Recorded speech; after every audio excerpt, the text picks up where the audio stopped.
बिस्मिल्लाहिर्रहमानिर्रहीम, अस्सलामु अलैकुम। हमने आज जो न्यूमेरिकल सॉल्व करना है उसकी स्टेटमेंट पहले समझें कि an unknown metal M reacts with S for यानी कि यहाँ पे सल्फर है to form a compound with a formula M2S3।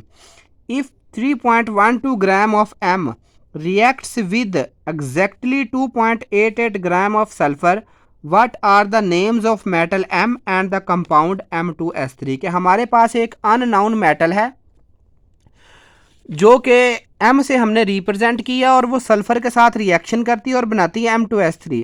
और दूसरा ये कि अगर 3.12 ग्राम मेटल का वेट है और वो 2.88 ग्राम सल्फर से रिएक्ट करती है, तो हमने ये बताना है कि पहला काम तो ये करना है कि जो नेम ऑफ मेटल है वो हमने बताना है, ठीक है। और दूसरी जो बात हमने करनी है कंपाउंड का मैस जो है ना, कंपाउंड का नेम बताना, ठीक है। तो हमारे पास मैस ऑफ एम कितना है 3.12 ग्राम। ग्राम जो है वो बेसिकली मैस का यूनिट और सल्फर का 2.88 ग्राम। हमारे पास दूसरा डाटा हमारे पास जो है वो मोलर मैस जो है वो सल्फर का वो होता है 32 ग्राम पर मोल। हमने फाइंड क्या करना है, नेम ऑफ मेटल एम, और दूसरा हमने फाइंड करना है नेम ऑफ कंपाउंड। हमने ये दो चीज़ें हमने जो है वो फाइंड आउट करनी है।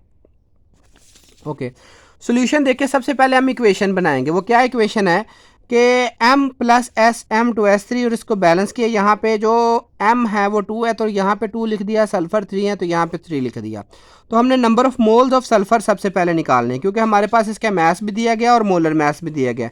मैस और मोलर मैस से हमने इसके जो मोल्स निकाले वो 0.09 मोल्स हैं। ये वैल्यू पुट कर दी, मैस की जगह 2.88 और मोलर मैस की जगह 32, तो इसके जो मोल्स की तादाद है वो क्या आ गई 0.09 मोल्स।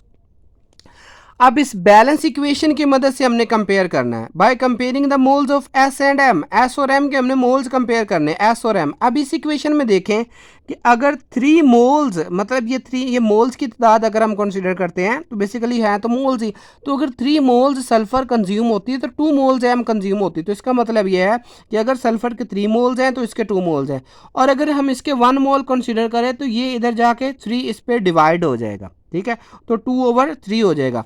लेकिन हमारे पास इधर 0.09 मोल्स निकले हैं, तो अगर सल्फर के 0.09 मोल्स हैं तो हमने दोनों तरफ मल्टीप्लाई कर दिए, तो इस एम के मोल्स जो हैं वो हमारे पास आ गए 0.06 मोल्स।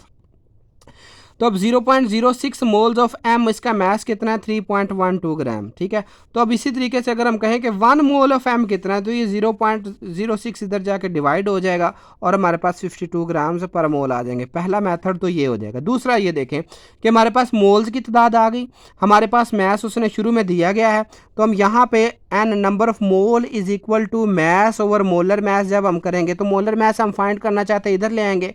तो molar mass is equal to mass over number of moles, और मोलर मैस जो मैस हमारे पास है वो 3.12 है और जो मोल्स हैं वो 0.06 हैं। तो हमारे पास मोलर मैस जो आ जाएगा वो आ जाएगा 52 ग्राम पर मोल। अब जो 52 ग्राम पर मोल जो है बेसिकली ये एटॉमिक वेट को और एटॉमिक मैस को ज़ाहिर कर रहा है, ठीक है। So the atomic number of M is 52 gram, तो the metal name is chromium and the compound will be chromium sulphide. क्योंकि 52 जो मॉलिक्यूलर मैस है ये क्रोमियम एलिमेंट का है, तो इसलिए कंपाउंड का नेम जो है वो क्रोमियम सल्फाइड हो जाएगा।